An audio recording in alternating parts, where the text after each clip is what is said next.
Hi, this is Michelle from Brand One Promotions, and I have Amber Recker with me today, and she's with Cancer Services. And first off, let's find out about your family. Oh, my family. Well, I have a husband. His name's John. He's great. He is currently a full-time nursing student at Indiana Tech, and as many people know, he loves to cook, and I love to blog about his cooking, so you can check out all the wonderful things he cooks on theycallmeamber.com. And then we have two Great Danes, Lucy and Lenora, and those are our children, and that's enough for now. That's busy too. Yeah, exactly.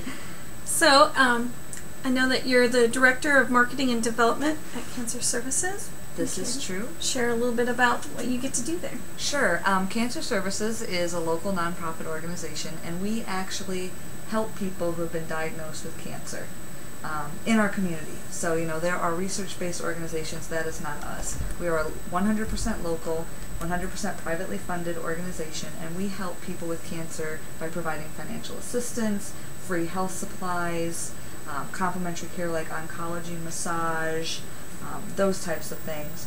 And the whole mission is to alleviate some of the burden. I mean, the three scariest words that you or a loved one might ever hear are, "You have cancer." And in that moment, a myriad of questions are going to race through your head. What does this mean? Am I going to die? What can I expect in treatment? How am I going to pay for Christmas? That's where we come in. We will be your companion on this journey. We will help you navigate the system. We will hook you up with community resources and just make life a little bit easier during the health crisis. So my role there as Director of Development and Marketing, I'm in charge of all the fundraising, the special events, the grant writing, the donor relations. Then I handle the marketing, social media, and all that fun stuff. So really, jack of all trades, kind of. I think people in nonprofit can relate to that. And I just absolutely love my job. That's wonderful. So you're out there to get the word out so those who get diagnosed can get help. Exactly. Our main goal, we hope that you never have to use our services. But if you are diagnosed with cancer or a loved one is diagnosed with cancer, we hope you know about us. We hear so often, "I wish I would have known about this when my mother was suffering from cancer or when my father was suffering with cancer." And we don't want to hear that anymore. So we've really ramped up our marketing efforts, our social media efforts. We have a blog now, we're on Twitter, we're on Facebook. And so the whole goal is we don't want anybody to have to face this alone. Right, and we will have that information at the end of this. Of how to contact Amber there. Good. And also, one of the questions I know I've been asked, or when I've told people about Cancer Services, is, well, we just found out, so we're not really, how soon after they get the diagnosis do they need to contact you? The great thing about our service is it's completely dictated by the client. So we're not going to force you to register, and we're not going to force you to have a relationship with us. Some people come to us immediately upon diagnosis because they need that initial emotional support and just the, what do I do? Other people come in, find out everything we do, and then we don't hear from them for a while. We don't hear from them until they start going through treatment and they need the nutritional drink. Or we don't hear from them until they might get sicker and they need the incontinence products, or they need a hospital bed or a wheelchair. So we leave that up to the client. The client advocate client relationship grows as deep as the client needs. And so I encourage you to come to us right away, just so you know what's available, so that down the road when you need it, say when you start losing your hair, you know that we have a wig salon. Which is very neat. Right. When you start feeling sick, you know that we have oncology massage. So I just encourage you to come talk to us right away and then use us as needed. Very neat. What a great place. Yeah, I love it. I say all the time,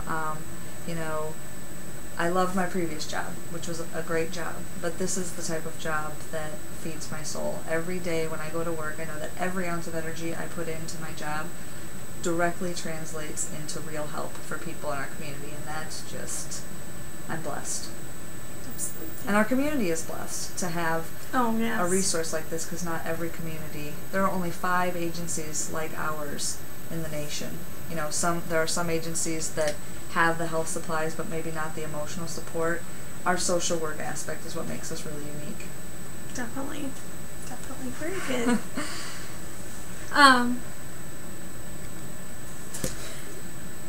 Oh, and Steve Kennedy, who's right there. Sending us a note. He just reminded me that, I often forget to say this, that we offer all of our services completely free of charge.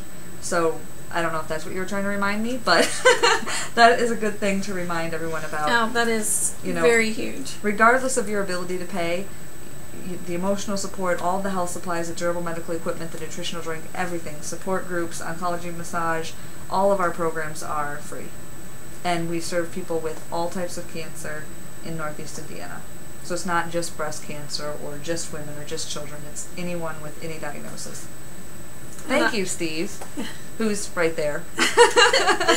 And I know I don't know a person who hasn't met somebody who's gone through cancer. I mean, it's just so widespread. So you have both the giving, or where you take charity donations, and then you also help those who need it. Exactly.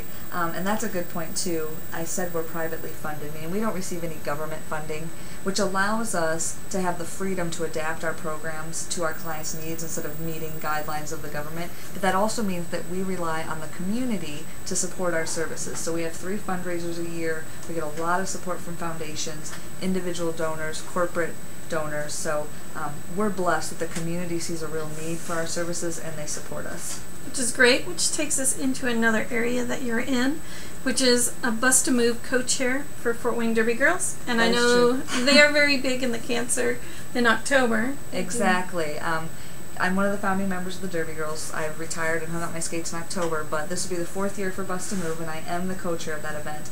And that event, proceeds are donated to cancer services, but we cast cancer survivors their bust, so from here to here, and we take those plaster busts and local artists paint them and make beautiful works of art out of them, and then we have a big gala and auction, and it'll be October 1st this year at the Fort Wayne Museum of Art, and again, that is a fundraiser for cancer services. And it's a fun event. It is. I can't be objective because it's my event, but it's a lot of fun. Yeah, I know a lot of gals who have donated a bust, and just how much fun that is. Yeah. So, and then you've also our vice president and president nominee, very exciting, for Anthony Wayne Rotary Club. That is true. I'm very excited about that. Rotary is an international service organization. I've been involved in our local club for about 3 years.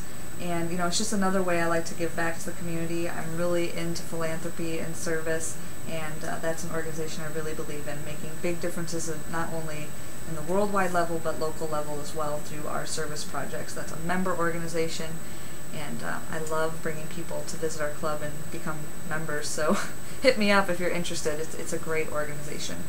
And next year I'll be the president, so, that's kind of, whew. Yeah. Next year. That's a lot. It's coming up fast. That's great. And then I also see steering committee, Circle of Women event for the YWCA. Exactly. I serve on that committee. That's an event that will be later on this year. And Circle of Women, it's about raising awareness for abuse. And the Y has the shelter and programs for battered women and children. And that is just an event to shed light on that and raise money for that shelter. So I've been a part of that this year. And then also the Power of the Purse event for the Women United, which is a subgroup of the United Way, and that raises money to help children get into accredited daycare. There is a waiting list of 1,400 kids in Fort Wayne alone that are waiting to get into accredited daycare, and that is so important because at accredited daycares they don't just strap them into a chair and they watch TV all day. They do learning activities. And there's a startling statistic, 810,000. A child who comes from a low literacy home or who has not gone to an accredited daycare will enter kindergarten with a vocabulary of 800 words. A student or a child who has gone to an accredited daycare or a literacy-rich environment will enter kindergarten with a vocabulary of 10,000. And so Power of the Purse is an event that will be September 27th, and it will raise money for scholarships so that kids can go to accredited daycare. And that's really a big boost for those kids to... Exactly. Can you imagine? That's a huge disparity. 800 words to 10,000 words. They're already that far behind. So if we can eliminate that as they head into school, they'll be that much better off. Right. Oh, definitely. So that's important to me, too. Such neat programs that you're involved in. And I really like to give back to the community, and one of the things Out of time. We're going to keep going because I'm not done talking. One of the things I love about Fort Wayne is it's so accessible. So if you want to join an organization or you want to make a big change, you have a big idea, you just do it. And there are people here who love the community just as much as I do or you do, and they'll jump on board with you and help make it happen. So, I'm originally from Chicago, and I said, I'm only going to live here for 5 years, and 10 years later I'm still here. And vote for me, Mayor 2027. Don't forget. There we go. I'm going to live here forever, but I like giving back. Those are the organizations I'm involved with now. I'm also, starting July 1, will be the Vice President of Communications for YLNI, Young Leaders of Northeast Indiana. So I'm really looking forward to that as well. You are a busy, busy gal. I am, much to my husband's chagrin.